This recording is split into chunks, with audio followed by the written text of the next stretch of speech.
For business seminar on artificial intelligence, the future learning for 2 days, that is 1st December 2020.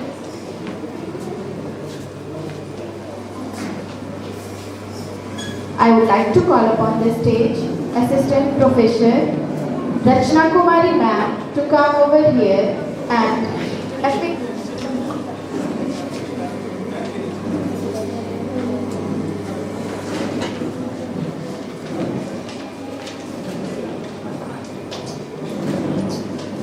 Dr. Ian Siddiqui sir, ex-registrar of Vinoba Bhave University, Hazaribagh.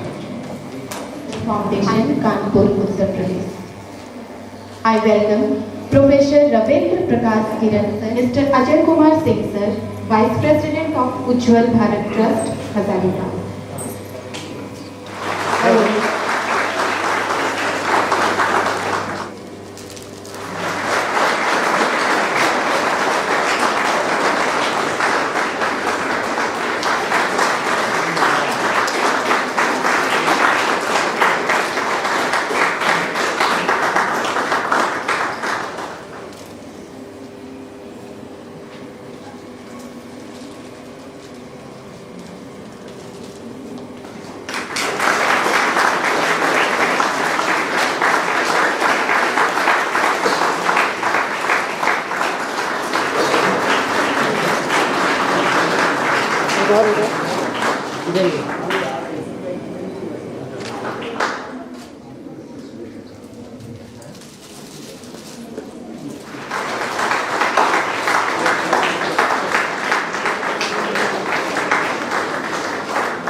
Thank you, sir. Now, I would like to request the Vice President of Ujjwal Bharat Trust, Mr. Ajay Kumar Singh.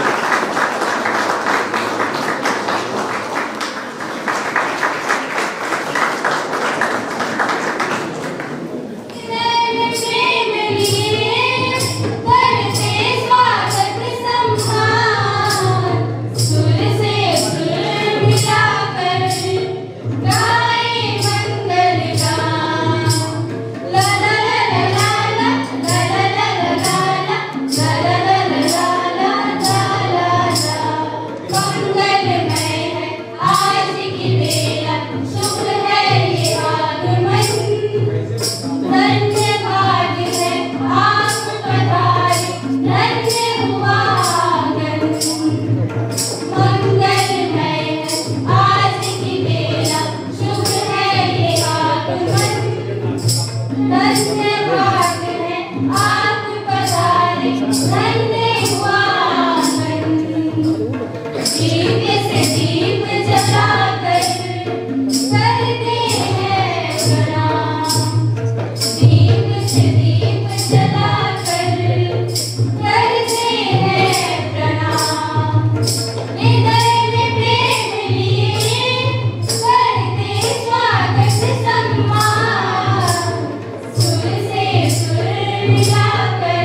thank you all and I also इन्होंने गुरु मंत्र नहीं दिया होता तो इस college, इस स्तर पर यह कॉलेज नहीं पहुंचा रहता। मैं प्रोफेसर EN सिद्दीकी सर का भी इस मंच से आभार व्यक्त करता हूं और स्वागत करता हूं।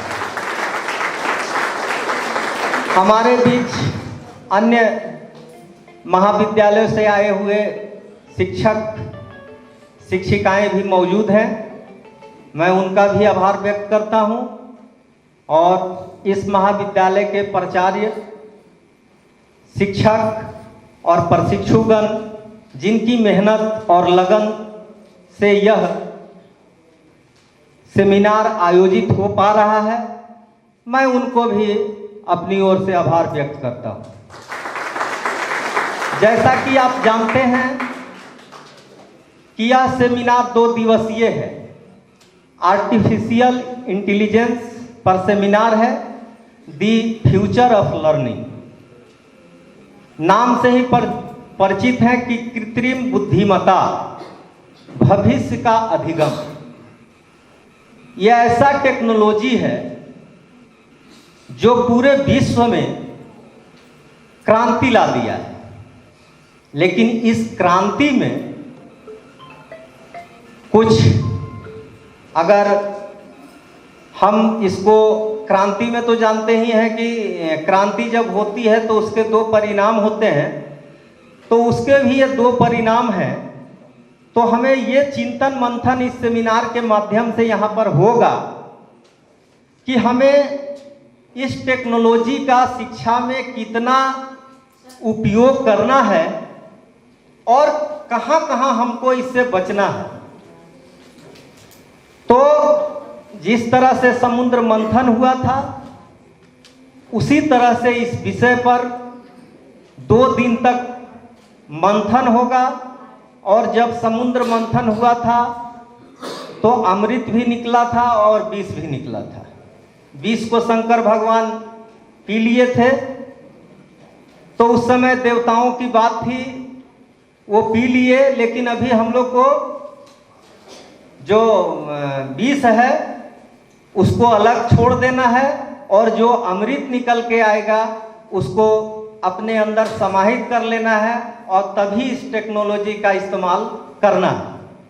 मैं अधिक समय नहीं लूँगा, चूँकि दूर दूर से हमारे एक्सपर्ट आए हुए हैं और VC सर भी काफ़ी जानकार व्यक्ति हैं, और इनका भी मैं YouTube पर भी सुनता रहता हूँ। तो आज 2 सेशन होगा। एक सेशन में जो उद्घाटन है और दूसरे सेशन में टेक्निकल सेशन चलेगा, और पूरे मनयोग के साथ सभी लोग सुनेंगे। बहुत कम ही अवसर ऐसा मिलता है, इसलिए इस अवसर का पूरी तरह से हम सदुपयोग करेंगे और 2 दिन तक हम अपनी नज़र इस सेमिनार पर बनाए रखेंगे। एक बार फिर पुनः आप सबों का बहुत बहुत धन्यवाद, आभार। To release the souvenir of this seminar. For this, again, I would like to request our guests to come forward on the stage. I would also like to request Mithilesh sir and Siddiki sir to come on the stage.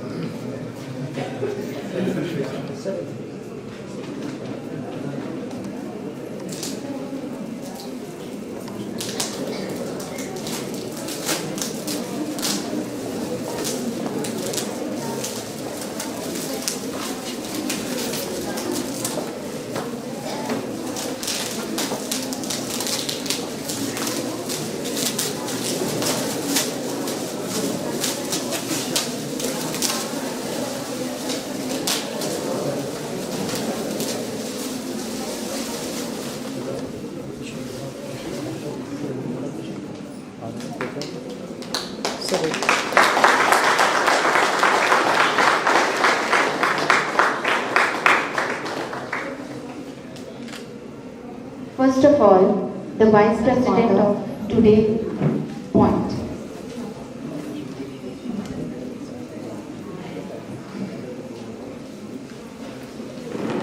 जोहार स्वागत करता हूं तथा इस सभागार में उपस्थित विषय विशेषज्ञ तथा इस संस्थान के प्राचार्य और उनकी साथी टीम और सभी प्यारे प्रशिक्षुओं, सभी को मेरा आशीर्वाद, शुभकामना। हम लोग कृत्रिम बुद्धिमत्ता विषय पर 2 दिवसीय सेमिनार आहूत कर रहे हैं। यह ऐसा टॉपिक है जिसमें मैं भी बहुत अनभिज्ञ हूँ, बहुत कुछ सीखने का अवसर मिलेगा। अभी मेरे संबोधन के पूर्व संस्थान के सचिव श्री मिथिलेश सर बता रहे थे कि यह क्रांति है जिसमें कि अमृत और विष दोनों निकलता है। सर सही बता रहे थे बोलचाल की भाषा में, लेकिन क्रांति का अर्थ ही होता है कि ऐसा आमूलचूल बदलाव जो मानव के हित में हो। कोई भी सामान्य बदलाव क्रांति नहीं कहलाती है, और अगर वो मानवता के हित में नहीं हो, इंसानियत के अनुकूल नहीं हो, तो विध्वंस होता है, न कि क्रांति।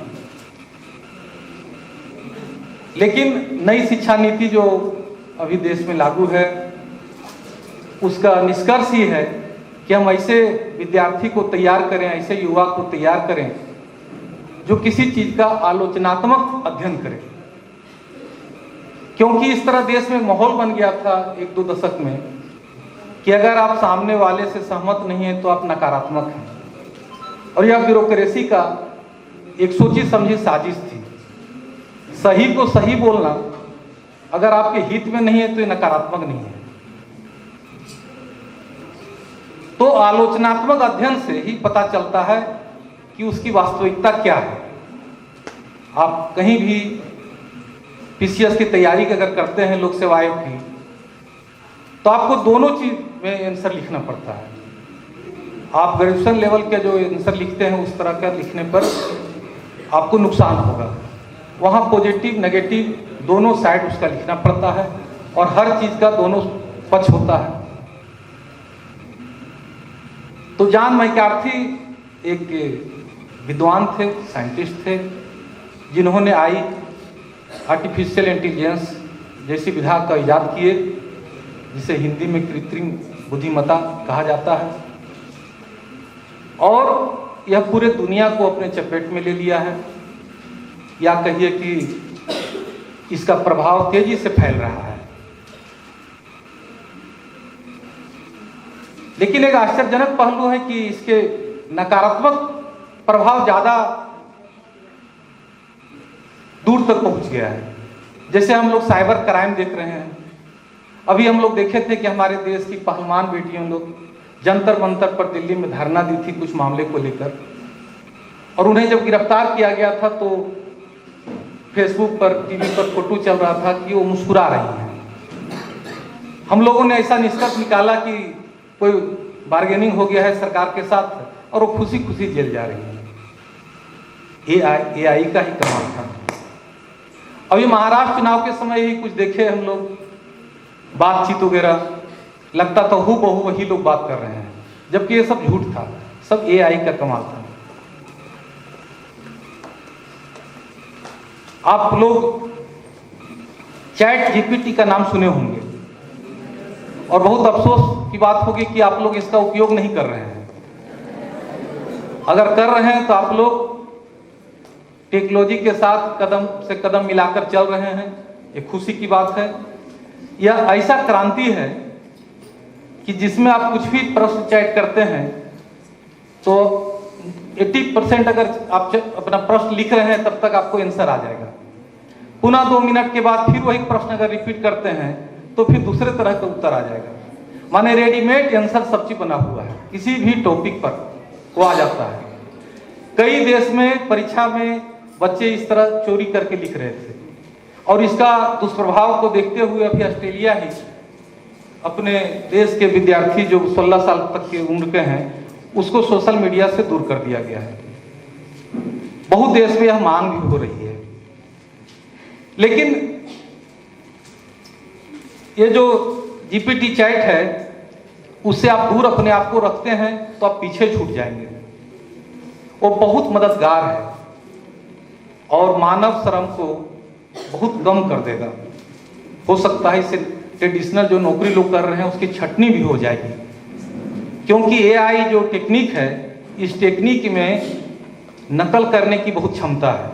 आप जैसे बोलते हैं आप ही के टोन में बोलेगा। एक सोफिया नाम का इसी प्रकार का रोबोट बनाया गया है अरब में, और कुछ वर्ष पहले मुंबई वो आई थी, तो सभी विद्वानों की जिज्ञासा था कि वो कैसा बोलती होगी, किस तरह प्रश्न का जवाब देगी, कैसा वो ड्रेस पहने की रहेगी, कैसे संबोधन करेगी। वो जब आई तो भारतीय लिबास में थी, साड़ी पहने हुए थी और नमस्ते इंडिया कहकर संबोधन की, और लोग जब प्रश्न पूछ रहे थे तो हिंदी में जवाब दे रही थी, और बिल्कुल लग रही थी यहाँ की हिंदी। जैसे अगर अभी ऑक्सफोर्ड के कोई टीचर आ जाए तो हिंदी अगर बोलेंगे तो हम लोग समझ जाएंगे कि उनका बोलने का जो उच्चारण है, प्रोनाउंसिएशन है, वो हमारे जैसा नहीं है, लेकिन वो ऐसा कर देता है। तो यह टेक्निक एक अद्भुत चीज है, और ये सही बात है कि ट्रेडिशनल नौकरी कोई खा जाएगा। जैसे जो जोखिमपूर्ण कार्य है उद्योगों में, वहां कई देशों में, यहां तक कि भारत में भी रोबोट से काम लिया जा रहा है। एक तो मानव को बचाया जा रहा है उस जोखिम से, और दूसरा चीज परफेक्शन काम करने में मानव का उतना नहीं है जितना कि वो रोबोट कर देता है। मेडिकल साइंस में भी ऑपरेशन तक ये कर रहा है। कई मेट्रो ट्रेन बिना ड्राइवर के चल रहा है, गाड़ियां भी संभवतः बिना चालक के चलने लगेगी। तो इस टेक्नोलॉजी से हम लोग पीछे नहीं रह सकते हैं। और जहां तक बात है इसके सकारात्मक और नकारात्मक प्रभाव का, तो विज्ञान अपने आप न वरदान है न अभिशाप है। हम लोग जब बच्चे थे और मैट्रिक का एग्जाम वगैरह देते थे तो हिंदी में क्वेश्चन बराबर आता था, चाहे संक्षेपण में आता था या फिर लेख लिखने में, कि विज्ञान वरदान है या अभिशाप है। तो विज्ञान अपने आप में न वरदान है न अभिशाप है, यह निर्भर करता है कि उपयोगकर्ता कौन है। अगर आप में नैतिक गुण है, आप चरित्रवान हैं, तो इसके सकारात्मक प्रयोग करेंगे, क्योंकि परमाणु संलयन या परमाणु विखंडन का जो कंसेप्ट दिए थे वो ये सोच के नहीं दिए थे कि इससे जो है से बम बनाया जाएगा और हिरोशिमा नागासाकी पर गिराया जाएगा। उनका यह सोच था कि बिजली उत्पन्न होगी, ऊर्जा, एनर्जी। तो ये आप पर निर्भर है कि इसका प्रयोग आप किस रूप में करते हैं। जैसे हम लोग जानते हैं कि दुनिया का सबसे सम्मानित पुरस्कार है नोबेल पुरस्कार, जो पहले 5 क्षेत्रों में दिया जाता था, अब 6 क्षेत्र में दिया जाता है। तो नोबेल जो थे, अल्फ्रेड नोबेल, उनके पिता कॉन्ट्रैक्टर थे और सोवियत संघ में उस समय वो ठेका लिए हुए थे। तो सड़क बनाने, पुल बनाने के लिए पत्थर काटना पड़ता था, पहाड़ काटना पड़ता था, तो उसमें बहुत समय, श्रम और धन का अपव्यय होता था। तो उस बच्चे में ये दिमाग आया, सोच में वो सोचने लगा कि क्यों नहीं ऐसा कोई टेक्निक हम लोग डेवलप करें जिससे कि पहाड़ को काटना सहज हो, ताकि परिवहन साधन कम समय में निर्मित किया जा सके। और उन्होंने डायनामाइट का आविष्कार किया। वाकई क्रांति हो गई। इसी दौरान उनके लैब में एक दिन विस्फोट हो जाता है और उनके छोटे भाई की मौत हो जाती है। अगले दिन वो जब अखबार पढ़ते हैं चाय पीते वक्त, तो उसमें लिखा था कि मौत के सौदागर की मौत से दुनिया राहत की सांस ली। वो सोचने पर विवश हुए कि मैं मौत का सौदागर कहाँ हूं, मैं तो मानवता के हित के लिए काम किया था। लेकिन दुनिया समझ रही थी कि डायनामाइट से लोग मरते हैं, उसके विस्फोट से बहुत लोग हताहत होंगे और ये जानलेवा चीज है। तो एक नजरिया था, लेकिन उनको उद्वेलित किया और उनको लगा कि मेरे मरने के बाद दुनिया इस तरह याद करेगी। हर लोग सोचते हैं कि हम काबिल हैं, दुनिया हमको अच्छा समझे या बुरा समझे, लेकिन मेरे मरने के बाद अच्छा चीज के लिए याद किया जाए। तो उन्होंने इसी विचार से प्रेरित होकर अपने धन का बहुत बड़ा हिस्सा एक ट्रस्ट बनाकर छोड़ दिया, जिसके से पुरस्कार मिल रहा है और विज्ञान को विभिन्न शाखाओं को बढ़ावा दिया जा रहा है। अब तो साहित्य और शांति अर्थशास्त्र भी नोबेल दिया जा रहा है। तो आप प्रयोग किस रूप में करते हैं ये महत्वपूर्ण है। इसलिए विज्ञान न अपने आप में अभिशाप है न वरदान है, लेकिन मनुष्य का फितरत है कि नकारात्मक चीज बहुत जल्दी आकर्षित करता है। आज साइबर क्राइम भारत में बहुत बढ़ गया है। जो देखते हैं चैट करता है कि हम यहाँ फंस गए हैं, मुझे कुछ पैसा चाहिए, वो लिख नहीं रहा है, वो सब यही जीपीटी से हो रहा है। लेकिन इसका पॉजिटिव अर्थ क्या है कि जैसे मिथिलेश जी मान लिया जाए किसी ऑफिस में काम करते हैं और इनको बराबर पत्राचार करना पड़ता है, ईमेल करना पड़ता है अपने बॉस के निर्देशानुसार, तो एआई टेक्निक जो है उसको अध्ययन कर लेगा कि मिथिलेश जी जो लिखते हैं उसका शब्दों का चयन किस प्रकार रहता है, भाषा की परवाह क्या है, और बाद में फिर वो स्वतः अपने करने लग जाएगा। तो जो मिथिलेश जी तनख्वाह दिया जा रहा है महीना में, या मिथिलेश जी कभी बीमार पड़ सकते हैं, कभी पारिवारिक कुछ विवाद की वजह से उनके लिखने में शैली में नकारात्मक प्रभाव पड़ सकता है, लेकिन एआई में नहीं पड़ता है। तो एआई एक बेहतरीन टेक्निक है, जरूरत है इसके प्रचार प्रसार में, और ट्रेडिशनल नौकरियां भले ही खा जाएगा, लेकिन आने वाले में एआई क्षेत्र में लाखों लोगों को नौकरी मिलेगी। आज सब इंजीनियरिंग कॉलेज पहले कंप्यूटर साइंस में एआई पढ़ाते थे, लेकिन अब अलग से इसका कोर्स ही शुरू कर दिया है, और भारत इस मामले में बहुत आगे है। नीति आयोग के सहयोग से सरकार का निर्णय है कि आप जो है से इसके प्रचार प्रसार में, इसके माने व्यवस्थागत संरचना डेवलप करने में आगे बढ़िए। यूनेस्को भी काम कर रहा है। क्यों? क्योंकि इस टेक्निक के द्वारा हम शिक्षकों को स्मार्ट शिक्षक बना सकते हैं, बच्चों को स्मार्ट विद्यार्थी बना सकते हैं। आजकल स्कूलों में देखते क्या है, अभी चर्चा में हो रही थी कि अजय सर यहाँ बैठे हुए हैं, एक स्कूल चलाते हैं रोजवर्थ 10+2 स्कूल। मिथिलेश सर जी 30-35 साल से हिंदुस्तान अखबार के रिपोर्टर हैं, हजारीबाग प्रेस क्लब के सचिव हैं, और शिक्षा पीठ ही लिखते हैं। तो बता रहे थे कि आजकल विद्यालयों में पढ़ाने के छोड़कर सब काम करना पड़ता है। शिक्षक परेशान रहते हैं ग्रेडिंग के लेकर, फीडबैक को लेकर, रिजल्ट बनाने को लेकर। ये सभी गैर शैक्षणिक कार्य है। अगर एआई टेक्निक को अपनाया जाता है तो ये सभी काम उसी टेक्निक से हो जाएंगे। और हम आप जब रिजल्ट बनाएंगे तो फेवर किसी को कर सकते हैं, डिसफेवर कर सकते हैं। ये टेक्नोलॉजी फेवर डिसफेवर नहीं कर सकता है, वो बिल्कुल निष्पक्ष है। न वहाँ जाति, न धर्म, न क्षेत्र का असर पड़ेगा। तो इस टेक्नोलॉजी का बहुत ही लाभ है। इससे शिक्षकों के अन्य जो कार्य है पढ़ाने छोड़कर उस कार्य से राहत मिलेगी, और शिक्षक फोकस कर पाएंगे पढ़ाने पर। जरूरत है शिक्षक को स्मार्ट बनने का, इस टेक्नोलॉजी को सीखने का, क्योंकि जो पुराने लोग हैं उनमें पीढ़ीगत सोच में अंतर है, तो उन्हें अपनाने में थोड़ा झिझक होगी। जैसे यहाँ जितने लोग बैठे हैं अतिथि के रूप में, शिक्षक के रूप में, सभी के घर में बच्चे हैं।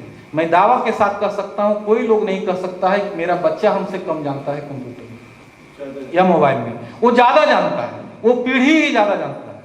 हमें डर लगता है कि 60,000 का 1 लाख का मोबाइल नहीं खराब कहीं ना हो जाए।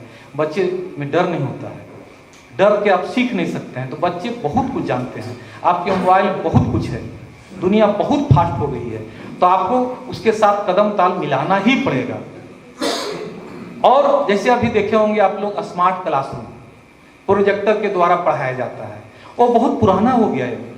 अब स्मार्ट बोर्ड का जमाना आ गया है, और आप बच्चे को पढ़ाते हैं बोलकर, बच्चे नीरस होते हैं। 1 घंटे के बाद दूसरी घंटे तक नीरस हो जाएंगे। आप उसको दिखाते हुए पढ़ाते अगर हैं, मान लीजिए हम ज्योग्राफी पढ़ा रहे हैं, भारत का भौतिक संरचना, उसकी अवस्थिति कहाँ पर है, तो जो ही आप स्मार्ट बोर्ड में पढ़ाएंगे तो भारत का मैप आ जाएगा।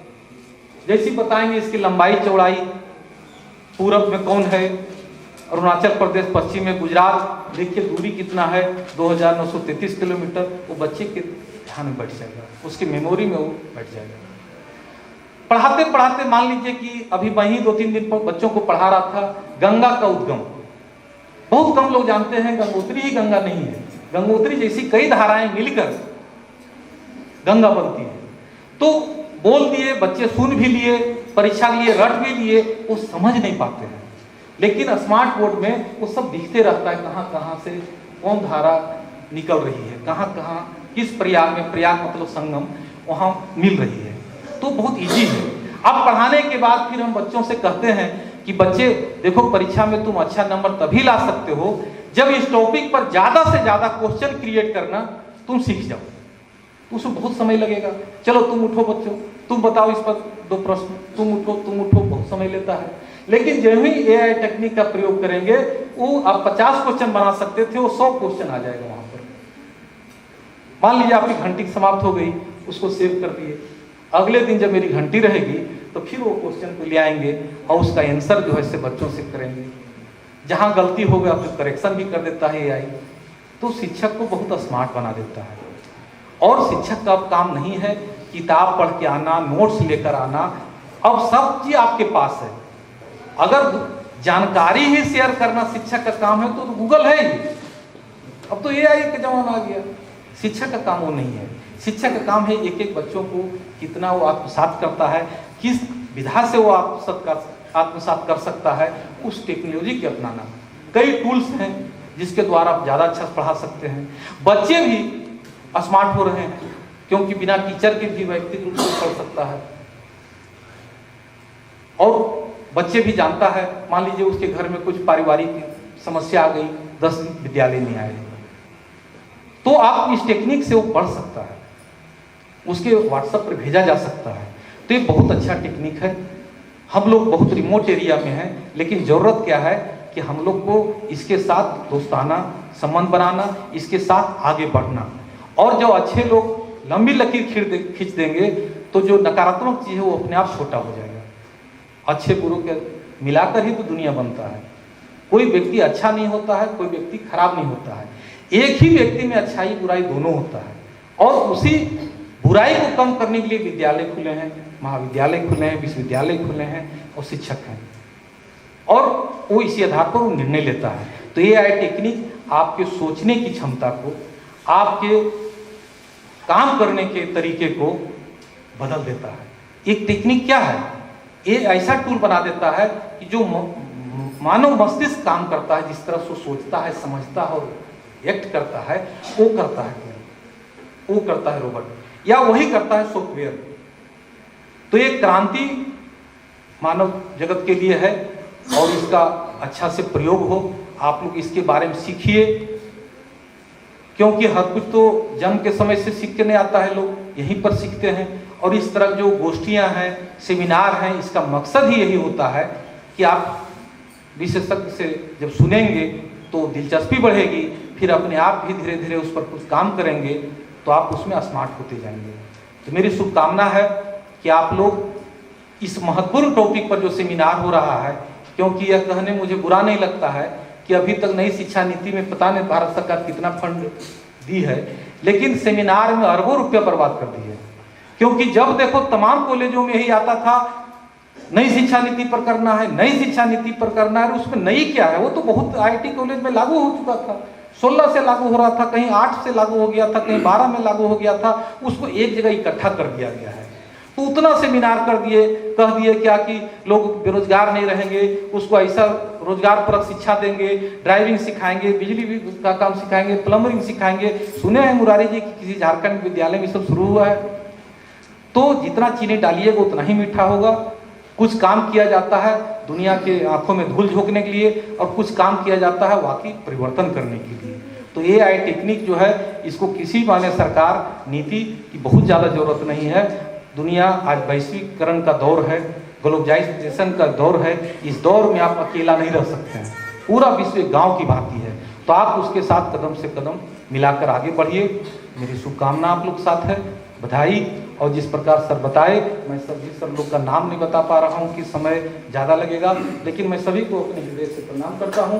और सिद्धजी सर यहाँ बैठे हुए हैं, सर के सामने कहने खराब लगता है, लेकिन मिथिलेश सर सही बोले, यह महाविद्यालय जो अस्तित्व में आया है, सर के बगैर आशीर्वाद के संभव नहीं है। और सर कुल सचिव हुआ करते थे विश्वविद्यालय के, और हम लोग कुछ भी नहीं जानते थे, क्योंकि हम लोग के भी प्रेरणा स्रोत नागेंद्र ठाकुर जी आरडीडी हुआ करते थे हजारीबाग के, सुदर्शन सर यहाँ डीडीसी हुआ करते थे, उन्हीं प्रेरणा से महाविद्यालय की शुरुआत किए थे। लेकिन जानते कुछ नहीं थे, आत्मविश्वास बहुत था, क्योंकि जो नहीं जानता उसके पास आत्मविश्वास रहता है।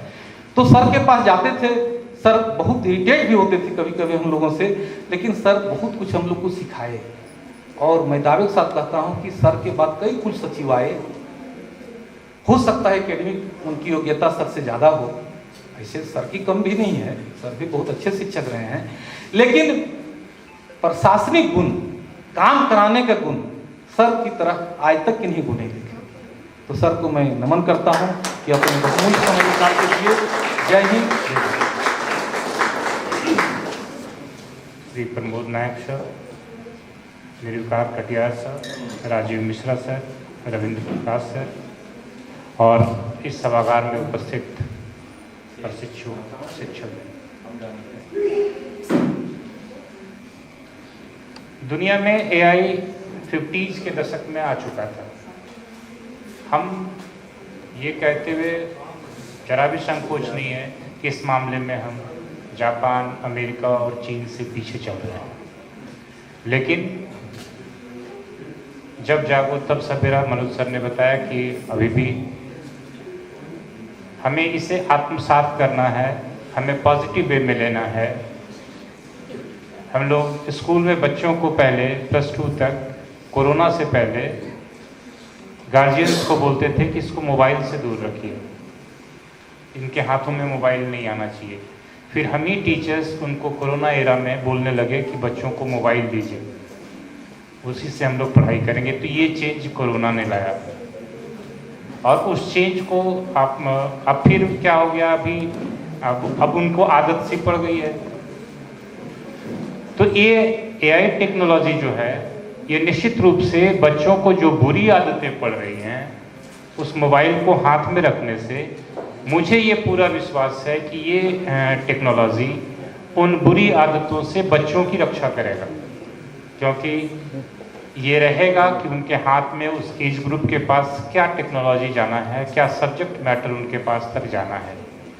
दूसरी चीज़ें हम लोग अब जो एरा है वो हम लोग एरा क्या चल रहा है, पहले वाला ट्रेडिशनल युद्ध का एरा नहीं है। मिसाइल्स, ये वो, सीमाओं की रक्षा, तो सभी जगह पे हम लोगों को अब सेनाएं उतनी नहीं मिल रही हैं, तो हम लोग अब कंप्यूटर से आगे निकल कर रोबोट के एरा में जा रहे हैं, तो वहाँ पे मूव कर रहे हैं। उसमें भी हमें एआई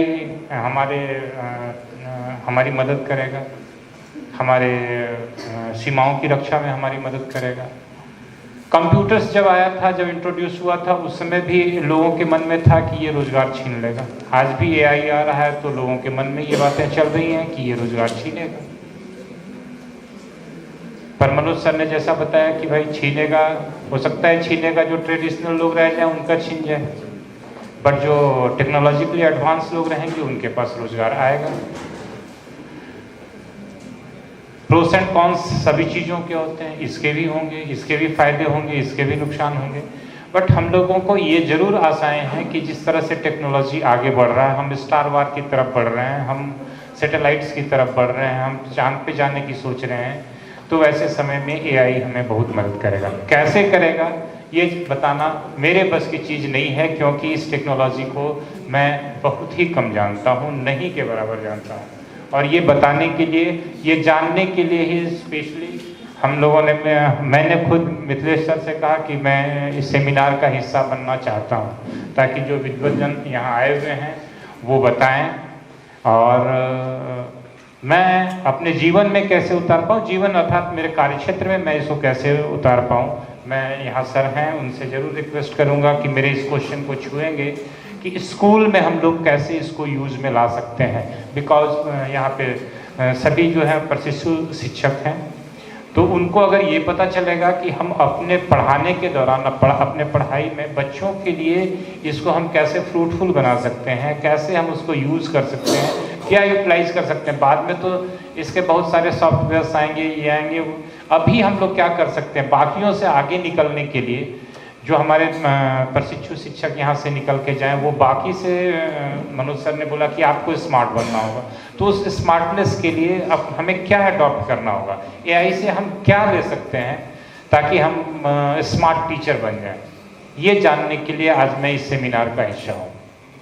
और अपेक्षा करता हूँ कि जो हमारे विशेषज्ञ आए हुए हैं यहाँ पर, वो ज़रूर मेरे इस प्रश्न को छुएंगे, तो मुझे ज़्यादा इस सेमिनार में आने का फ़ायदा होगा।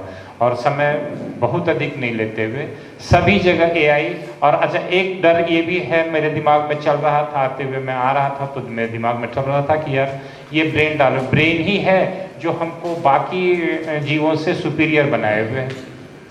तो कहीं ये ब्रेन जो हम उसमें आर्टिफिशियली डाल रहे हैं और वो एरर फ्री हो जाए। हम लोग ब्रेन का अपना 0.45% यूज़ कर पाते हैं, इससे ज़्यादा शायद नहीं कर पाते हैं। और अगर वो ज़्यादा यूज़ करने लगा और कहीं हम पीछे छूट गए तो कहीं कुछ इसका नुकसान तो नहीं हो जाएगा दुनिया को। तो ये डर मेरे दिमाग में चल रहा था। हो सकता है यहाँ से जाऊँ तो ये डर भी खत्म हो जाए। तो बहुत समय नहीं लूँगा। Thank you very much. मैं अच्छा श्रोता बन के आप लोगों की बातें सुनूंगा। बहुत बहुत धन्यवाद।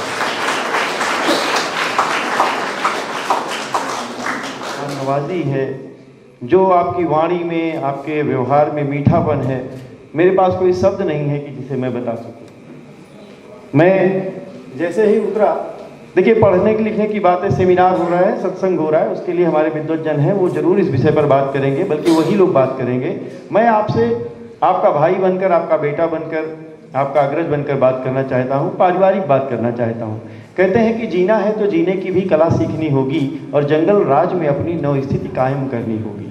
हमको आपके समक्ष आके बताना है, आपके बराबर बढ़ के बात करना है। सर ने कहा कि बताएं कि हमारे को क्या लाभ हो सकता है, हम कैसे जुड़ सकते हैं।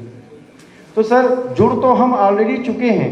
छोटा बच्चा जब मोबाइल पे, उसको आप नहीं ढूंढ पाएंगे, लेकिन वो बच्चा जो नहीं बोल पाता है वो भी मोबाइल पे अपनी पसंद का गाना ढूंढ लेता है। तो जुड़ तो हम चुके ही हैं, बस हमको उसके प्रो एंड कॉन्स पे विचार करना है। किसी देश ने 16 साल की उम्र तक के बच्चों पे एआई का, मोबाइल का इस्तेमाल पे रोक लगाया है। तो देखिए कहाँ हमने शुरू किया था, कहाँ हम जाके ख़त्म कर रहे हैं। हमको इस बात को समझना है कि हमको भी जितनी जल्दी रोक लें वो ज़्यादा अच्छा होगा। खैर, मैंने कहा कि इन बातों पे तो बात करेंगे हमारे मंचासीन अतिथिगण। मैं सोशल रिसर्च फाउंडेशन की बात करता हूँ। मैं जो मुहिम लेके आपके शहर में आया हूँ, मैं उसकी बात करता हूँ। तो मैं कह रहा था कि मैं मुरीद हूँ आपकी इस मेहमान नवाजी का, आपके इस व्यवहार का। मैं बहुत जगह गया भारत में, लेकिन जितना अच्छा और मीठा व्यवहार आपका रहा मैंने कहीं नहीं पाया। मैं आदरणीय सिद्दीकी साहब हमारे बगल में बैठे हुए हैं, हमारे साथ बैठे हुए हैं, उनके समक्ष बात करना मेरे लिए बहुत बड़ी बात है, लेकिन मैं उनका बहुत शुक्रगुजार हूँ। लगभग 2016 या और संस्थान के शुरुआत से ही आप जुड़े हुए हैं। आज सर का दर्शन करने का अवसर मिल रहा है। सर मैं बताना चाहता हूँ कि जब हमारी ट्रेन 4:10 पे शायद यहाँ आने को थी और हमें लेने की जिम्मेदारी वसुंधरा जी ने अपने ड्राइवर महोदय को देके रखी थी, हुसैन साहब को, अनवर हुसैन साहब को। 4 बजे उन्होंने फ़ोन किया कि सर मैं कोडरमा स्टेशन पे आ गया हूँ और आपको कहाँ लेना है, आपकी ट्रेन कब आ रही है। हमने बताया कि भाई दुर्भाग्यवश ट्रेन 3 घंटे लेट है। तो हुसैन साहब ने कहा ठीक है सर। ट्रेन बाई चांस 8:08 बजे आई और सर जब हम बाहर निकले तो मैं व्यक्तिगत होता तो मैं कहता कि भैया एक बार बता नहीं सकते थे कि ट्रेन लेट है। 2 बजे से वो बंदा अपने घर से गया होगा और 8 बजे तक उसने ट्रेन पे इंतजार किया और उसके बाद सर बड़े ही मीठे, मतलब एक रेख, एक शिकायत, एक तनाव उनके चेहरे पे नहीं था। ऐसी मिट्टी है सर यहाँ की, आपके हजारीबाग की। मैं पूरा वंदन करता हूँ और कहता हूँ, इस मिट्टी के लिए कहता हूँ कि आपके वंदन में अपना हर्ष गाता हूँ, आपके वंदन में अपना हर्ष गाता हूँ, आपकी ही तालियां तो मैं कमाता हूँ और जो मैं हूँ मुखातिब आपसे साहब, और जो मैं हूँ मुखातिब आपसे साहब, तो मैं यहाँ की धरती को भी सर नवाता हूँ, मैं यहाँ की धरती को भी सर नवाता हूँ। साहब आपको बताना चाहता हूँ कि सोशल रिसर्च फाउंडेशन का गठन हमने 2010 में किया और ये थीम हमारे दिमाग में आई। सर कानपुर में एक कॉलेज है दयानंद वुमेन्स ट्रेनिंग कॉलेज, मैं नाम लेके बोलता हूँ, वो भी ट्रेनिंग कॉलेज था। मैंने देखा कि वहाँ पे एक पुस्तिका छपती थी अन्वेषिका, लेकिन उसमें जो रिसर्च पेपर छप रहे थे, मैंने देखा कि अगर आप प्रिंसिपल साहब के करीब हैं तो आपका रिसर्च पेपर पहले नंबर पे आएगा, प्रबंधक साहब के करीब हैं तो मैटर नहीं करता कि वो रिसर्च पेपर किस लेवल का है, उसको पहले आना है, वो ज़्यादा वेटेज के साथ आएगा। मुझे लगा तो ये तो भारत में शोध के साथ अन्याय हो रहा है। शोध यदि मौके का फायदा उठाएगा, शोध यदि रिश्ते का फायदा उठाएगा, शोध यदि सोर्स में चला जाएगा, तो इस देश में एक तो शोध का मतलब होता है सर्च, खोज। एक तो इस देश में खोज हो नहीं रही है, सर्च हो नहीं रही है, हम कर रहे हैं रिसर्च, और वो रिसर्च भी सोर्स से आगे बढ़ेगा तो निश्चित से मेरे देश का भला नहीं होने वाला है। मैंने 2010 में सोशल रिसर्च फाउंडेशन का गठन किया।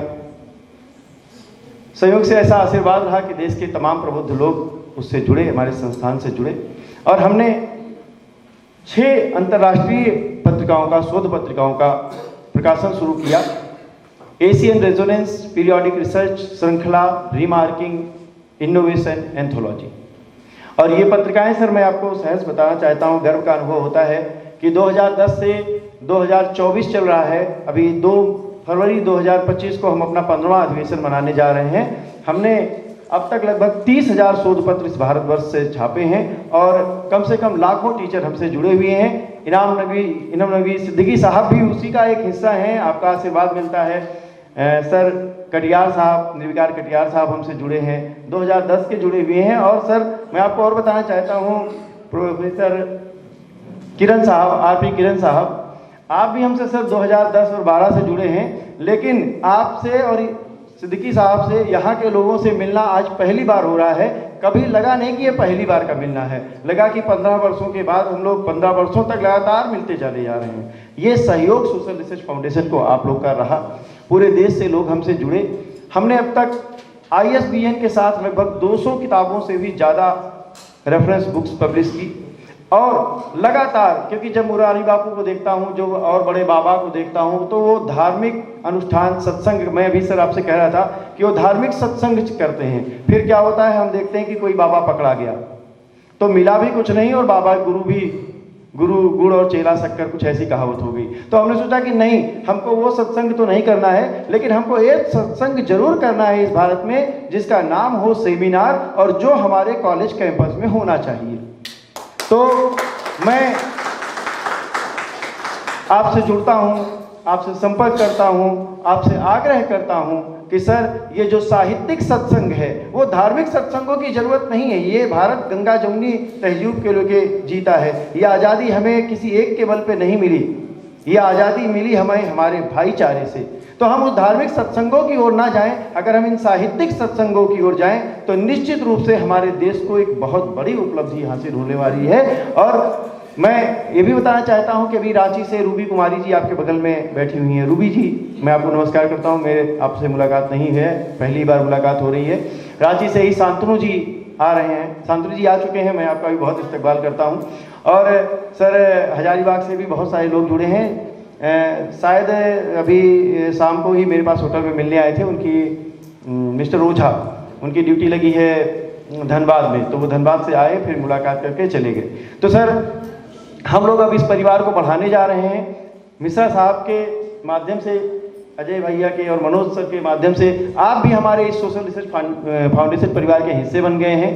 तो मैं चाहता हूं कि इस देश में एक क्रांति हो, लेकिन शैक्षिक क्रांति हो, क्योंकि जैसा अभी मैंने देखा कि कुछ एक संकेत मिले हमको भैया के उससे कि औपचारिक शिक्षाएं बढ़ रही हैं, धरातल पे सर शिक्षा नहीं है।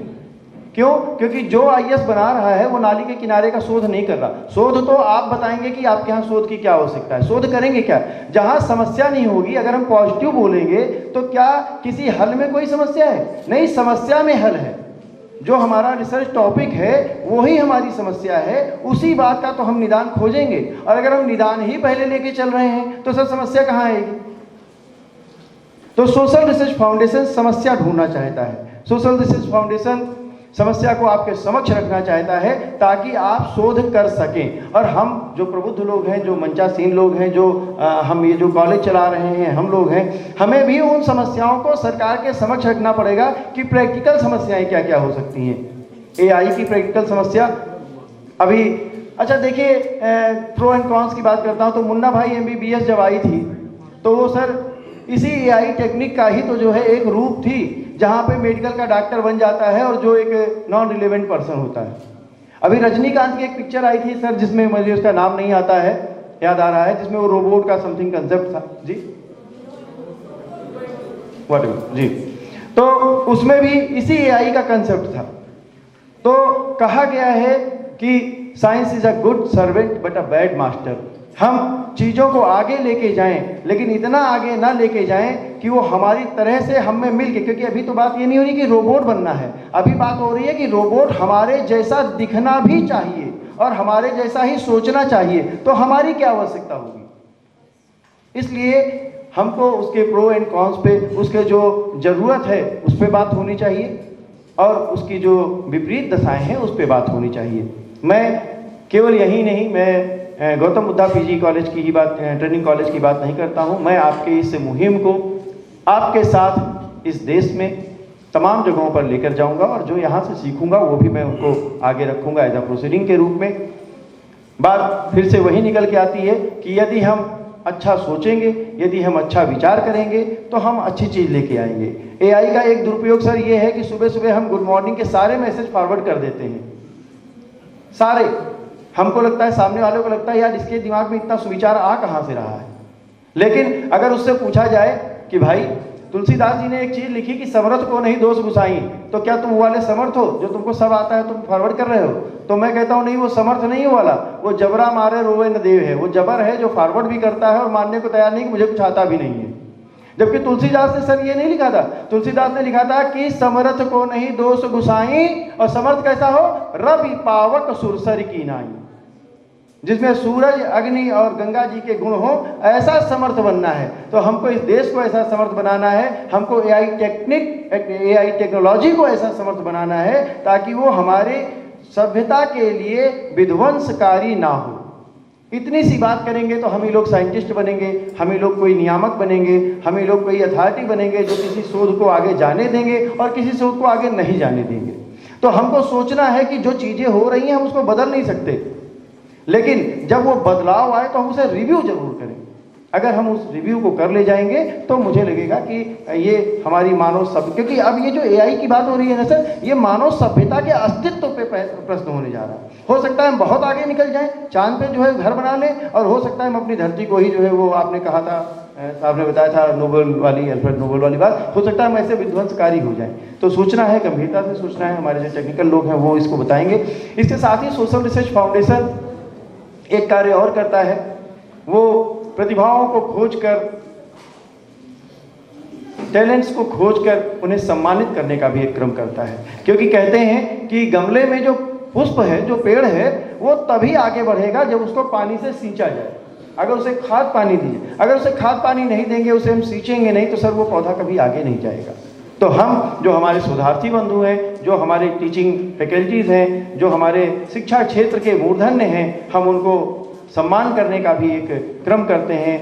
हम इसको अपना सौभाग्य मानते हैं कि हम ऐसा सम्मान करें। मैं जो हमारा ये वक्तव्य पूरा होगा उसके बाद हम एक सम्मान सेशन भी करना चाहते हैं, और मैं अपने सहयोगी से कहता हूं कि इसके लिए कृपया आगे की तैयारी भी करें। तो इन्हीं शब्दों के साथ अभी एक और वक्तव्य है इसके बाद, तो इन्हीं शब्दों के साथ मैं आपके पुनः वंदन करता हूं, नमस्कार करता हूं। धन्यवाद।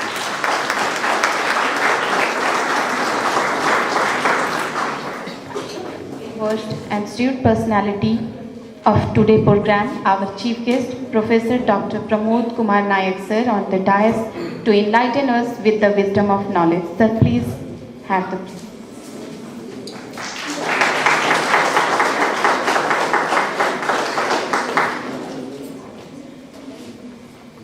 सेमिनार बहुत important topic artificial intelligence the future of learning के मंच में आसीन हमारे Katiyar sir, Mishra sir, Kiran ji, Manoj sir, Ajay sir, Rajiv sir, सामने बैठे Mithilesh sir, Siddiqui sir and दूसरे कॉलेज से आए हुए शिक्षक और मेरे प्यारे बच्चों,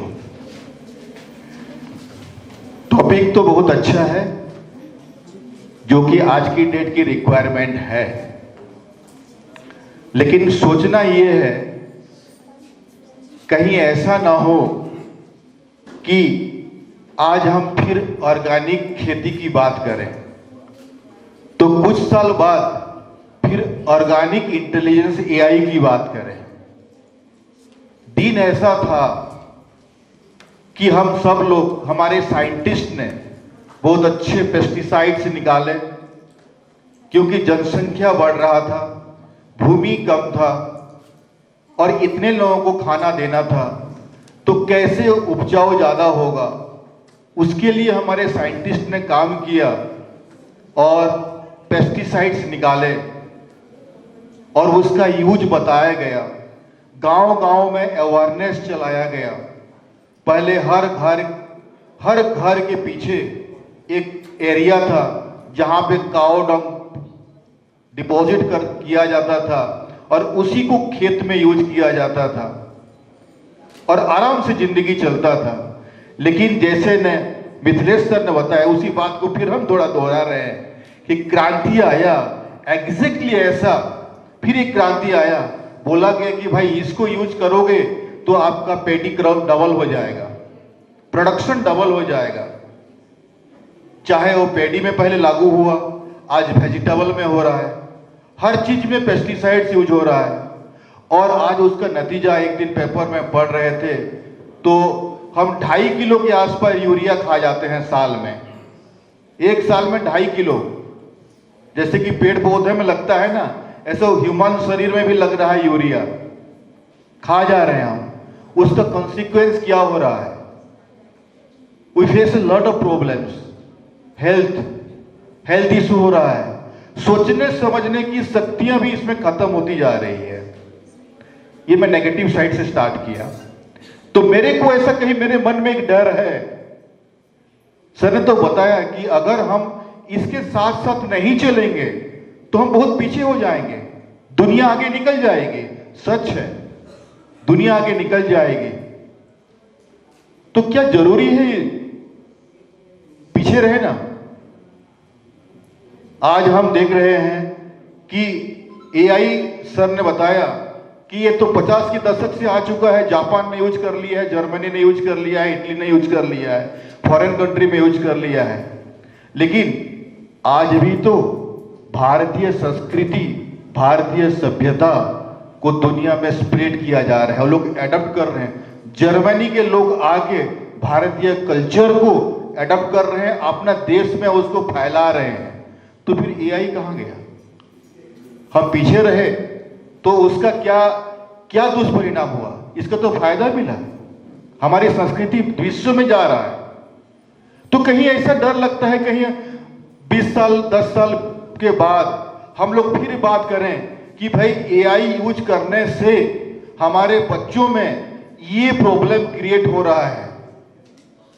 और सच बात बोलूं तो आज जो हम जो थोड़ा बहुत सोचते हैं ना, हम किसी से पूछते हैं, जैसे सर ने बताया कि चैट जीपीटी है, किसी को रुको ना बताता हूं, पट से मोबाइल निकालेंगे, चैट जीपीटी में डाल देंगे और उसका आंसर दे रहे हैं। तो एज ए ह्यूमन बीइंग हमारा क्या रोल है? हम तो कॉपी किए ना, वो तो डेफिनेटली आर्टिफिशियल इंटेलिजेंस, ये तो ग्रुप ऑफ पीपल। एआई बनाए किसने? हम लोगों ने बनाया ना, हम ही लोगों ने बनाया। हम सभी लोगों का जो इंटेलिजेंस है, हम सब लोगों का बुद्धि जो है, ये एक जगह पे केंद्रित हो गया। ऊर्जा, जैसे कि भगवान ऐसा आशीर्वाद देते हैं ना, ऐसे हम सब लोगों ने एक आशीर्वाद दे दिया, एक जगह पे ऊपर उसको कंसंट्रेट कर दिया, वो विकसित कर लिया, वो मनुष्य टाइप का सोचने लगा। लेकिन वही सोचेगा जितना प्रोग्रामिंग है, क्योंकि मशीन है ना, ये तो एक मशीन है और मशीन कभी भी ह्यूमन बीइंग का प्लेस नहीं ले सकता। Human being hassle free thinking करता है, जब चाहे जिस सिचुएशन में चाहे, जैसा भी सिचुएशन में चाहे उसका थिंक करता है, उसका सॉल्यूशन देता है, डिसीजन देता है। बट एआई वही सोचेगा, वही डिसीजन देगा जो उसमें मेमोराइज्ड है, जो उसमें डाला गया है। प्रोग्राम के अलावा कुछ भी इधर उधर कर दोगे तो पट से एरर बता देगा। भाई ये मैं नहीं जानता हूं, ये मैं नहीं जानता हूं, ये मेरे मेमोरी में नहीं है। जैसे कि हम बात करते हैं ना, बात करते हैं हम, मेरे को अगर बोला जाए कन्नड़ा में बात करो तो मैं बात कर पाऊंगा क्या? नहीं कर पाऊंगा। क्यों? क्योंकि मेरे अंदर वोकाबुलरी नहीं है। जब वोकाबुलरी नहीं है तो मैं पूरा एकदम स्टंट होके खड़ा हो जाऊंगा। एग्जैक्टली एआई ऐसा करता है, भाई ये मेरे मेमोरी में नहीं है, क्या क्या डाल रहे हो, एरर बता देगा, नहीं तो क्या हो गया, हैंग हो जाएगा। लेकिन ह्यूमन बीइंग कभी हैंग नहीं होता। तो मेरे को यही डर है कि कहीं हमसे ये एआई धीरे से हमारी क्रिएटिविटी, हमारी इनोवेशन, हमारी थिंकिंग, हमारी सोच, हमारी इमोशन को छीन ना ले। धीरे धीरे तो छीन रहा है, एआई धीरे धीरे छीन रहा है।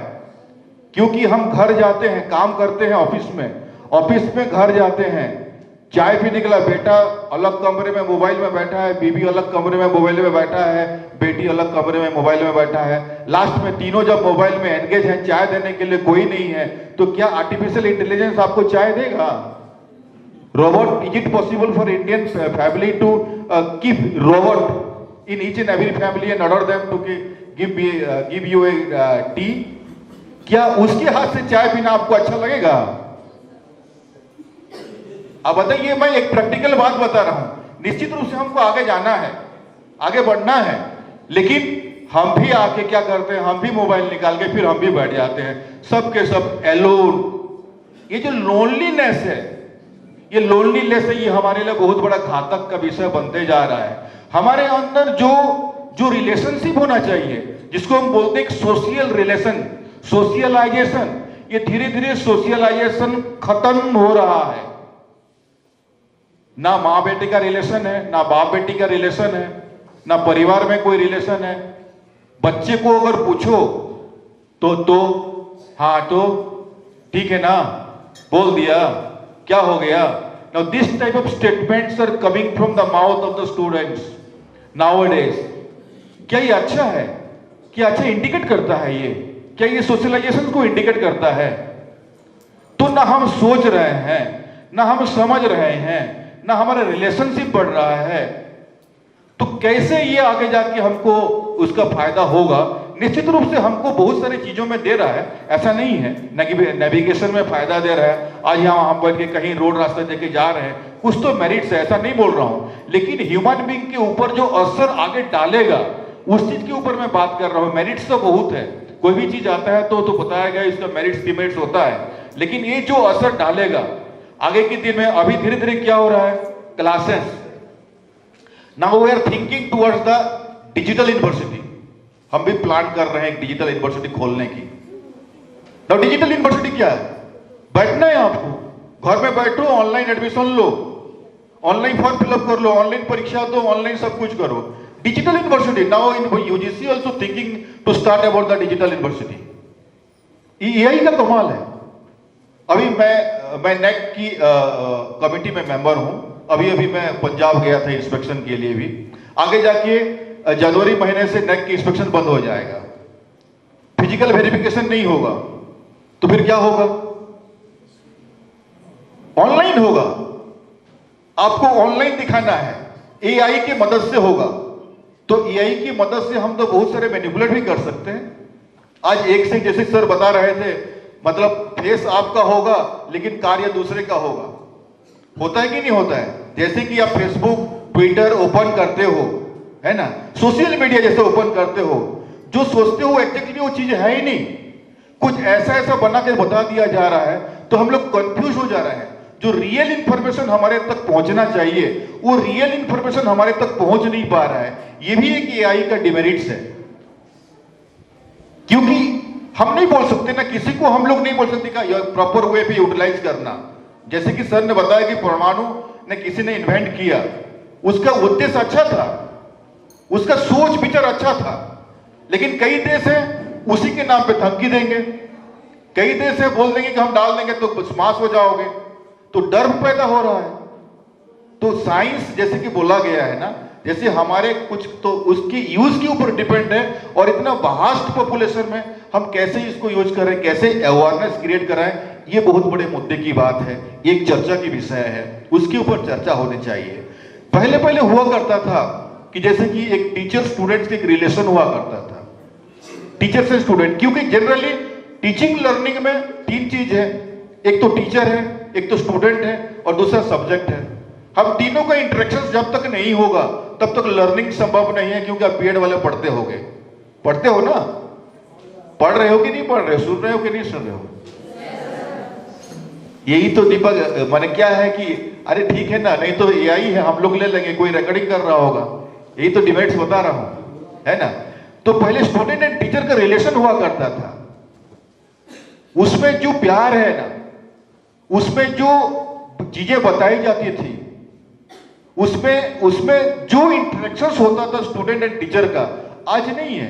ठीक है ना सर, नहीं आया क्लास, अरे भैया उसका वीडियो रिकॉर्डिंग करके दे देना तो मेरे को, कोई बात नहीं, हम जाके जो भी चीज दे रहे हो हम उसको नेट के थ्रू ले लेंगे और उसको बना लेंगे। अच्छा एक चीज और बताएं मेरे को, एज ए स्टूडेंट आपको एआई की क्यों जरूरत है, क्या चीज की जरूरत है, क्यों आप यूज करना चाहते हो, किस पर्पस के लिए यूज करना चाहते हो? क्योंकि भाई ऐसा तो कोई बच्चा यहां पे नहीं बैठा होगा जो 3rd डिवीजन होगा, बैठा है क्या? कोई 3rd डिवीजन वाला स्टूडेंट कोई बैठा है?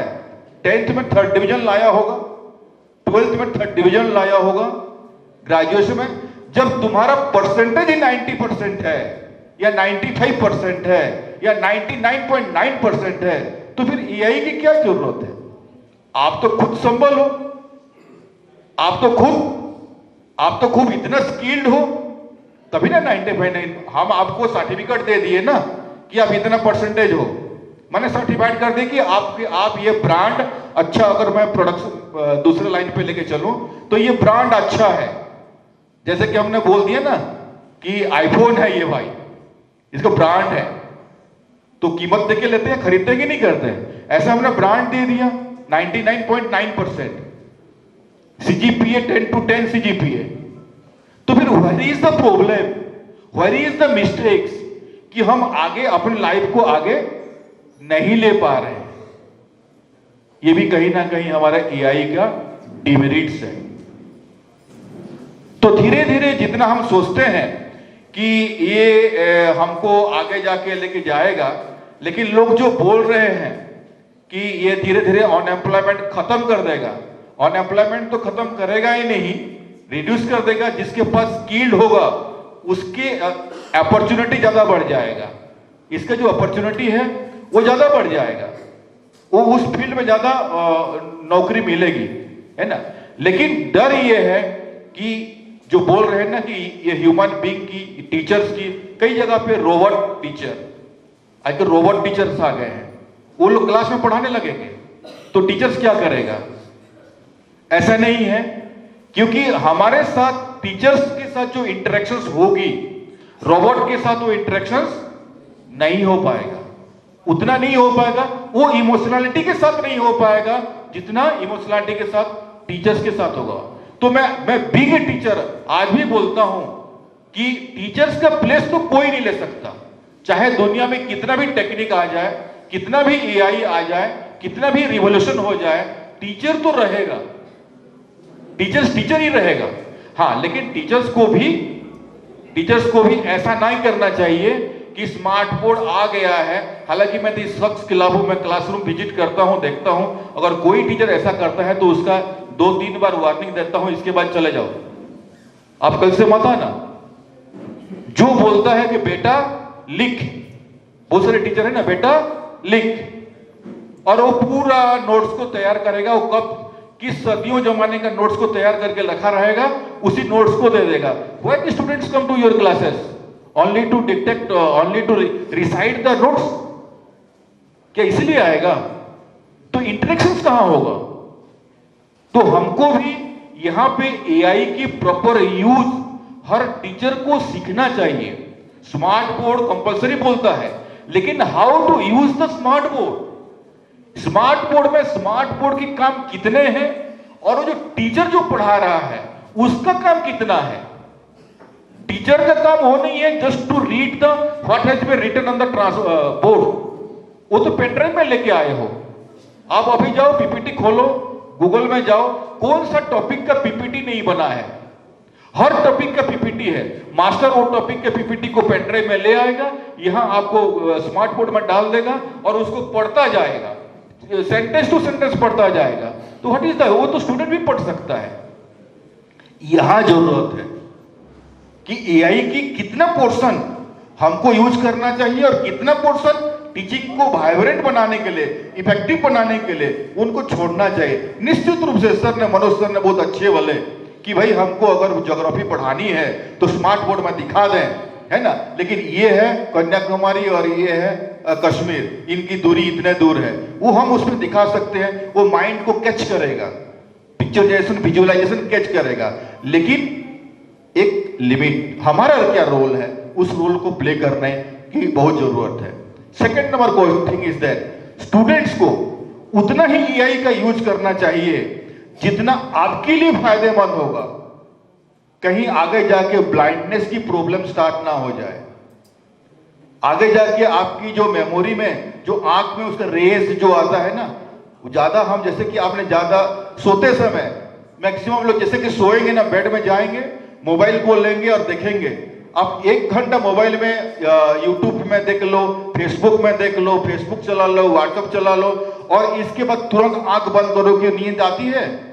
नहीं आएगी, नींद नहीं आएगी, फिर वो आपकी आंख को रेस्ट चाहिए। So don't practice this type of activities. जो जरूरत है आपकी उतना ही आप यूज करें, उससे ज्यादा आपको नुकसानदेह है, नुकसान करेगा। जो आपको धीरे धीरे ये क्या करेगा, ज्यादा अगर यूज करेंगे तो ह्यूमन बीइंग की जो नेचर है, जो क्वालिटी है, जो ह्यूमन नेचर है, जिसके लिए हम ह्यूमन बीइंग है ना, धीरे धीरे हमारी नेचर खत्म हो जाएगा। आज की डेट में अगर मैं किसी सिंपल से किसी से पूछता हूं ना 2 × 3 = 1, तो पट से हमारा हाथ कहां जाएगा? मोबाइल। जबकि पहले के जमाने में तो 25 जो होता है ना, क्या आंकड़ा बोलते थे ना, मुंह जुबानी याद होता था। आप जितना 24 × 9 = what, 1 मिनट में जवाब मिल जाता था, क्योंकि उससे हमारे मेमोराइजेशन बढ़ता था, मेमोराइज करते थे। आज हम मेमोराइज क्यों नहीं करते? इवन कई सारे लोगों को अगर मैं पूछूं कि भाई आपका फोन नंबर बताइए, अरे सर देखना पड़ेगा, फिर मोबाइल निकालेंगे और उससे फिर निकालेंगे, फिर फोन नंबर बताएंगे। तो जिस व्यक्ति को अपना फोन नंबर ना पता हो, है ना, वो क्या मेमोराइज करेगा? और एजुकेशन क्या होगी? हम कहां लेके जा रहे हैं? किस एआई की बात कर रहे हैं? किस टेक्नोलॉजी? ये टेक्नोलॉजी हमको धीरे धीरे उस अवस्था में लेके जा रहा है, हमको लेजी बना दे रहा है, हमको एकदम धीरे लेथर्जिक बना दे रहा है। We become helpless. अगर बाई चांस हमारे हाथ से मोबाइल छीन लिया जाए तो हम एकदम एक ही जगह पे स्टंट होकर खड़े हो जाएंगे, हेल्पलेस हो जाएंगे, हमारी धड़कनें बढ़ जाएगी, हमारी स्ट्रेस लेवल बढ़ जाएगा, हम काम नहीं कर पाएंगे। यही हमारी धीरे धीरे, और उसका और फ्रीक्वेंट यूज आगे जाके कितना खतरनाक हो सकता है, इसकी भी बारे में सोचना पड़ेगा। क्योंकि मैं एआई के फ्यूचर लर्निंग की बात किया जा रहा है, एआई में हर चीज मेमोराइज कर दिया गया, किताबी कर दिया गया, डिजिटलाइजेशन कर दिया जा रहा है। आप इतना सॉफ्टवेयर आ गया है कि मोबाइल से आप लाइब्रेरी को, फुल लाइब्रेरी को एक्सेस कर सकते हो, है ना, सब कुछ आपको मिलेगा। वेरी गुड, सब बढ़िया है, लेकिन हम उसका यूज कितना कर रहे हैं, किस पर्पस के लिए यूज कर रहे हैं, कितना करना चाहिए, जिससे हमारी मानव सभ्यता को खतरा ना हो।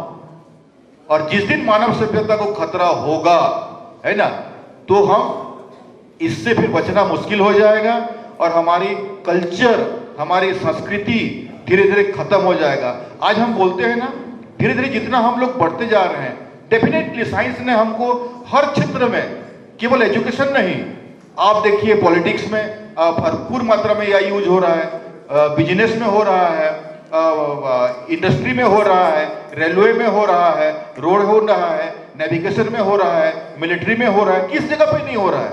हर जगह पे। इवन ह्यूमन बीइंग को जो ऑपरेशन केसेस होते हैं उसमें भी यूज हो रहे हैं। कहाँ नहीं हो रहे हैं?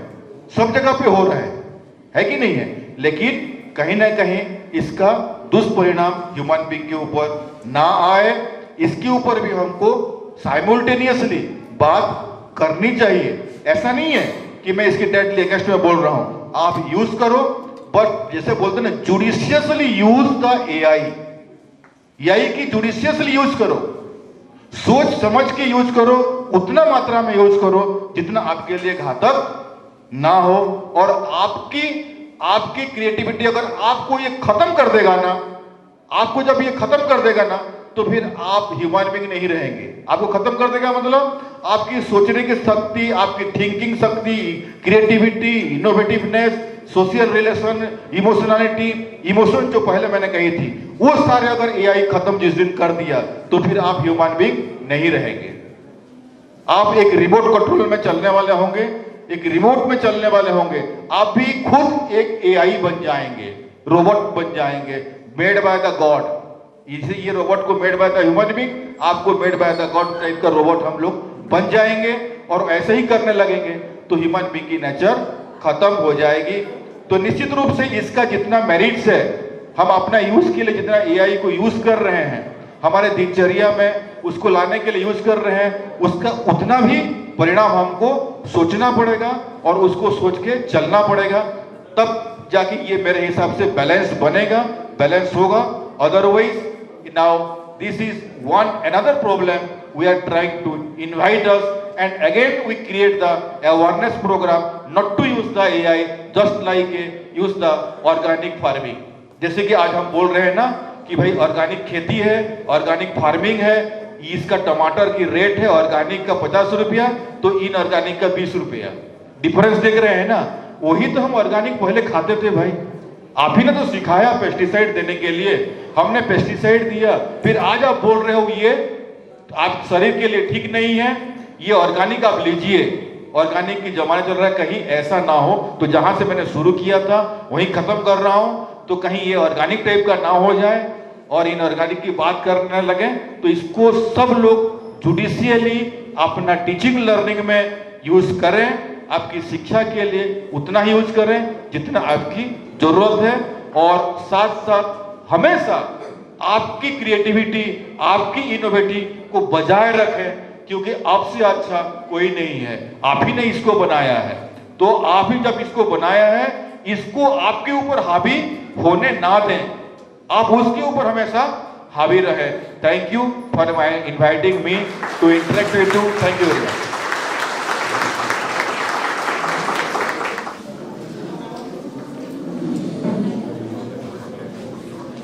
Thank you, sir, for sharing your valuable हजारी thoughts. बाग पे हमारी टीम लगभग तैयार है और इसके साथ ही मैं इंट्रोड्यूस करना चाहता हूं। आप लोग जानते हैं प्रोफेसर आर पी किरण साहब एक्साल्टा ग्रुप ऑफ इंस्टीट्यूशंस के आप जो है वो प्राचार्य हैं, यहाँ की नोट स्पीकर हैं और पटना से हमारे डिस्ट्रिक्ट प्रेसिडेंट होते हैं। 2 फरवरी 2025 को हम अपने यहाँ 15वां वार्षिक अधिवेशन कर रहे हैं, जिसमें संवैधानिक रूप से हम आपको शपथ ग्रहण करवाएंगे। मिश्रा सर और पूरी टीम, ये जो विद्यालय परिवार है, मैं प्रबंधन को भी सादर आमंत्रित करता हूं उस कार्यक्रम में। लेकिन वो जो आपका एनुअल मेंबरशिप का सर्टिफिकेट है और जो डिस्ट्रिक्ट चेयरमैन का, प्रेसिडेंट का एक सर्टिफिकेट है, वो मैं आपको यहीं पे देना चाहता हूं, ताकि ये गवाह बने रहें कि हमारे यहाँ के सर जो है सोशल रिसर्च फाउंडेशन का प्रतिनिधित्व कर रहे हैं। मेरी सहयोगी मौरा निगम जी और मैं टीम से चाहता हूं कि प्रोफेसर आर पी किरण साहब का प्रशस्ति पत्र हमें लाके दें। बताना चाहता हूं कि हजारीबाग में मिस्टर DK ओझा साहब हैं, मैं उनका नाम भी प्रस्तावित किया हूं अपनी कमेटी में। इसके साथ ही वसुंधरा कुमारी जी हैं, आपके कॉलेज से 2016 से जुड़ी हुई हैं और पिछले वर्ष से हजारीबाग में जनरल सेक्रेटरी का पदभार देख रही हैं। और इस बार का सेमिनार मैंने कहा कि उन्हीं के इससे है, करकमलों से है। इसके साथ ही साथ मैडम अलका सिंह जी हैं, हिस्ट्री से हैं, वो हजारीबाग से आज बाई चांस आ नहीं पाई, उनके यहाँ कुछ अनुष्ठान वगैरह था। वो भी यहाँ से जो है वो रिसर्च कोऑर्डिनेटर का पद देख रही हैं। और आपके कॉलेज से भी कल हमारी 4-5 लोगों से बात हुई, उन्होंने कहा सर मैं भी इस पुनीत कार्य में जुड़ना चाहता हूँ, तो हम उन्हें भी अपने साथ ले रहे हैं। और इस तरीके से हम 10 लोगों की कमेटी बना के यहाँ पे बिना खुद आए, क्योंकि हर बार हर जगह आना सर हमारा संभव नहीं होता है, तो जो हमारे साथ के साथी लोग हैं वो ही इस काम को किया करेंगे। तो शायद ये क्रम और तेज़ी से आगे बढ़ेगा। आरपी किरण साहब का प्रशस्ति पत्र मैं चाहता हूँ कि आइए सर आगे आएँ। और सम्मानित मंच से मैं निवेदन करता हूँ, मिश्रा सर अगर आप भी आके जो है इस कार्य में सहयोग करते तो बहुत अच्छा लगता मुझे।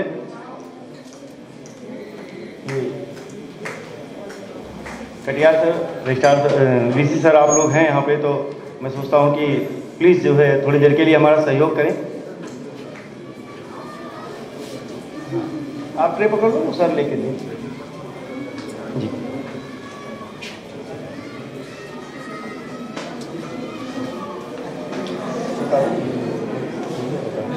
जी ये सर, ये एनुअल मेंबरशिप का सर्टिफिकेट है सर। निकाल सर प्लीज आप मदद करें सर को बीच में लेके।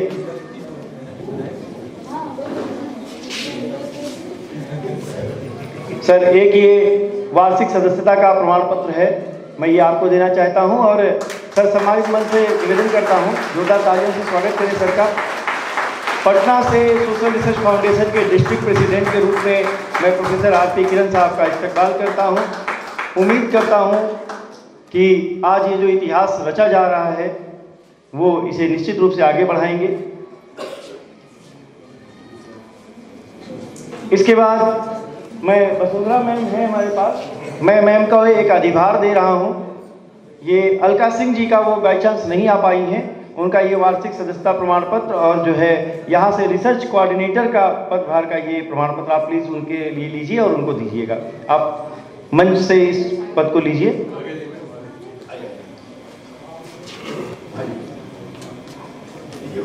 जी बच्चों, ये सम्मान हम जरूर दे रहे हैं, लेकिन आपकी तालियां उनको, अगर ये तालियां ना होती तो सम्मान दे ना पाते, तो ये सम्मान आपकी तालियों से उनको नवाजा जाए। बहुत धन्यवाद। इसके बाद मैं कुछ लोगों का और परिचय करवाना चाहता हूं। आपका सबसे परिचय है, लेकिन क्या होता है कि शिव खेरा साहब ने कहा है कि winners do not do different thing, they do things differently. उसी चेहरे को हम जानते हैं सर, लेकिन फिर भी सोचते करें हमने आज इसको इस रूप में देखा। ये जो सेमिनार है सर, अगर आपके यहाँ, आपसे अच्छा तो सर मिश्रा सर कोई नहीं जानता, लेकिन डॉक्टर मीरा कुमारी जी हैं, अगर वो ना होती तो शायद हम अच्छा काम ना कर पाते। तो इस टीम से मैं डॉक्टर मीरा कुमारी जी को ये सम्मान देने के लिए बुलाता हूँ। ये SRF एसोसिएट अवार्ड से मैं, किसका है बेटा?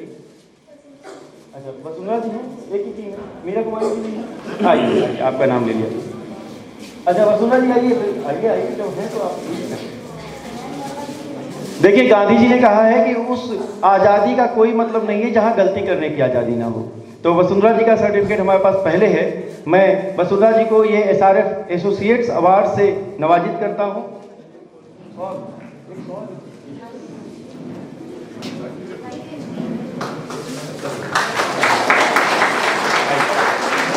ये सॉल आप जाके बना दीजिए। मैं सोशल रिसर्च फाउंडेशन की कोषाध्यक्षा दीप्ति मिश्रा जी हैं, मैं उनसे निवेदन करता हूं कि वसुंधरा जी को इस सॉल से शाल्यार्पित करें, उनका सम्मान करें, उनको उनके पद की गरिमा का याद भी दिलाएं और ये जिम्मेदारी भी दिलाएं कि हम आपको एक महत्वपूर्ण अंग सौंप के जा रहे हैं सोशल रिसर्च फाउंडेशन का।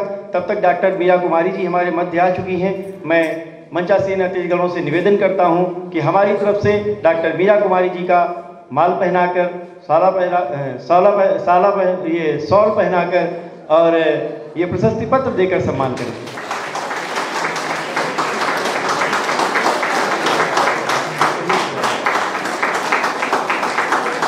इसके बाद हमारे साथ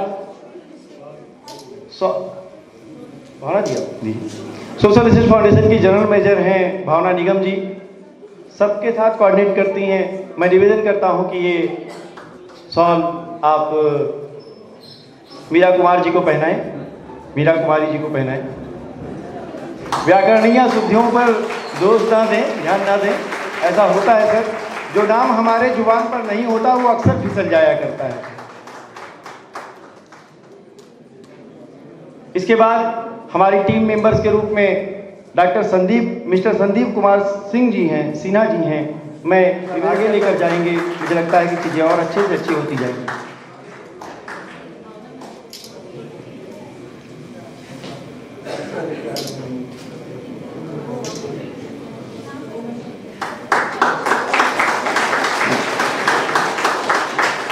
मैं बताना चाहता हूं कि ये सेमिनार आपकी उपस्थिति के बिना बिल्कुल संभव नहीं हो पाता, और आपको उपस्थित कराने में जिन 3 लोगों ने हमारा सहयोग किया उनके बिना तो हो ही नहीं सकता था। लेकिन अभी एक और भी है, अगर वो ना होते तो सेमिनार हो ही नहीं सकता था, और वो है सर ये पुनीत प्रांगण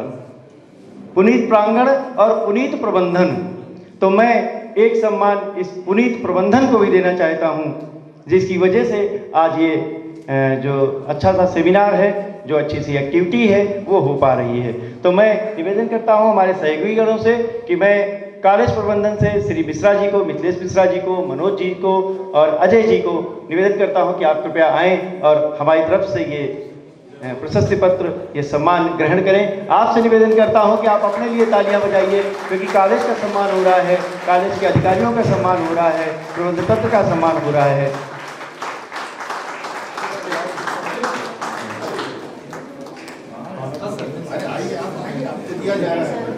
हाँ सर ये मोमेंटो बेटा तुम आगे से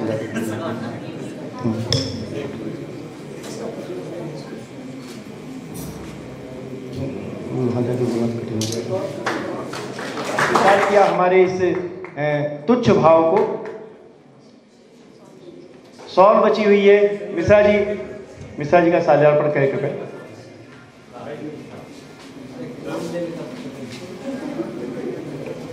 बहुत धन्यवाद। इतना अच्छा सा मंच सजाने के लिए मैं आदरणीय मिश्रा जी को, मनोज सर को और अजय सर को बहुत धन्यवाद देता हूं। आइए इसके बाद मैं सीधे कुछ अवार्ड्स की तरफ चलता हूं। मित्रों, सोशल रिसर्च फाउंडेशन 2 तरह से काम कर रहा है। एक कि इस देश में शैक्षिक क्रांति आए, शोधपरक क्वालिटेटिव एजुकेशन आए, और दूसरी तरफ हम आपके व्यक्तित्व निखार का भी काम कर रहे हैं, पर्सनालिटी डेवलपमेंट का काम कर रहे हैं। उनमें ISBN बुक्स में चैप्टर छपना, उसकी एडिटोरियलशिप लेना, किसी अंतर्राष्ट्रीय रिसर्च जर्नल्स में, पत्रिका में आपका लेख, आपका शोध पत्र छपना, किसी संस्था का सदस्य होना, किसी कमेटी का हिस्सा होना, और उसके साथ API में भी पूछा जाता है कि क्या आपको कोई अवार्ड प्राप्त हुआ है, कोई शैक्षिक एजुकेशनल संस्था से कोई अवार्ड प्राप्त हुआ है। तो ये अवार्ड आपको आपके बायोडाटा के आधार पे है, आपके कार्यों के आधार पे है, लेकिन निश्चित रूप से ये आपके API में भी काम आने वाला है।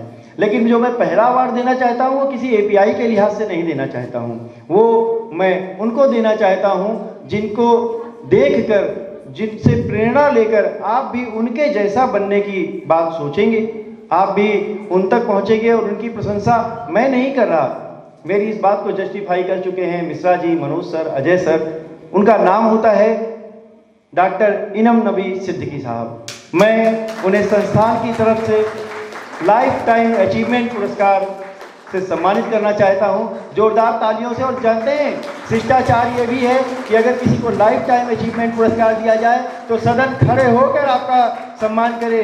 ये आप जान लीजिए कि आपकी शुरुआत है, लेकिन आपको यहाँ तक पहुँचना है।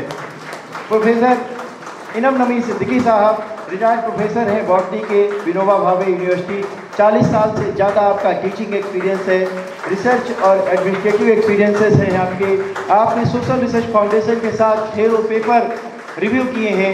समय समय पर आप हमारे एडिटोरियल बोर्ड के टीम के हिस्से रहे हैं। आपने जैसा कि कॉलेज प्रबंधन ने बताया कि इस कॉलेज के स्थापना के लिए भी बहुत महत्वपूर्ण हिस्सा अदा किया है, तो निश्चित रूप से मुझे उम्मीद है कि ये एक कॉलेज ही नहीं, आपकी छत्र छाया से इस शहर में या इस यूनिवर्सिटी के अंतर्गत बहुत सारे कॉलेजों की स्थापना हुई होगी। ऐसे सिद्दीकी साहब का इस्तकबाल करते हुए, सिद्दीकी साहब को अवार्ड प्रदान करते हुए सोशल रिसर्च फाउंडेशन स्वयं को गौरवान्वित महसूस करता है। एक बार जोरदार तालियों से स्वागत करिए डॉक्टर इनम नबी सिद्दीकी साहब का।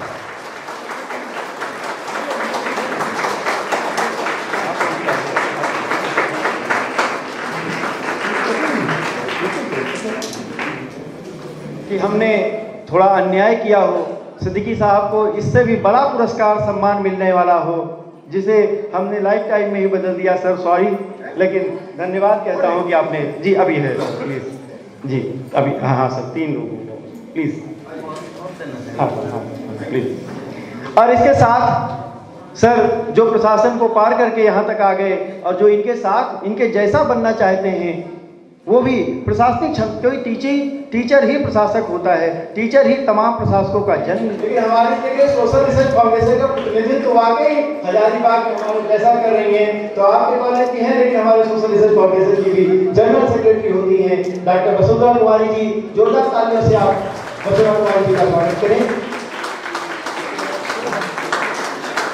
स्वागत करें।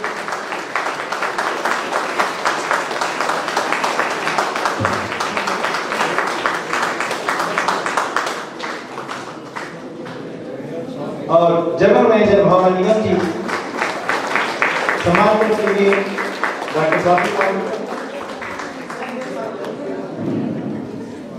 मित्रों, आपके शहर में हमारे यहाँ से प्रतिनिधित्व कर रही हैं रचना जी, हमारे गणेश मिश्रा जी हैं, हमारी जनरल मैनेजर भवन निगम जी हैं, और संस्थान की कोषाध्यक्षा दीप्ति मिश्रा जी हैं।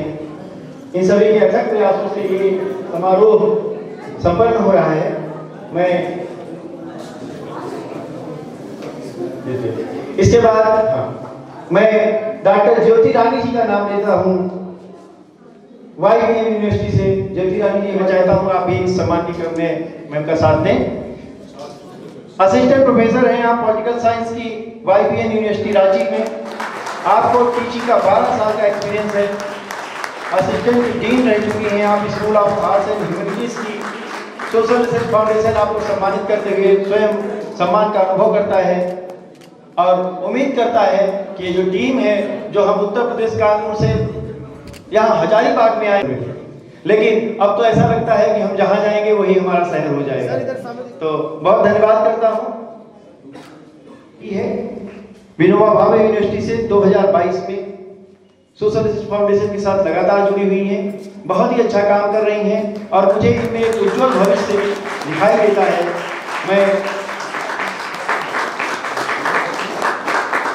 मैं यहाँ सामने देखूँ।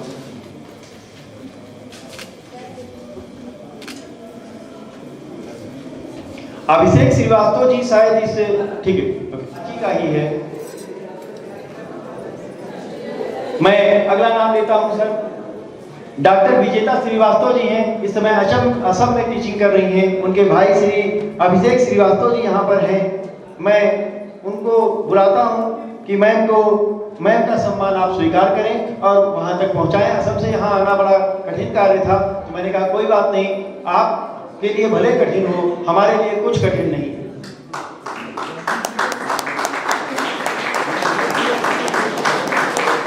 बेस्ट रिसर्चर अवार्ड जाता है विजेता श्रीवास्तव जी को।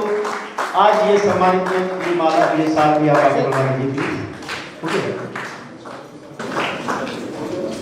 तो हमारे सपने हैं, इनको आप आगे लेकर जाएंगे।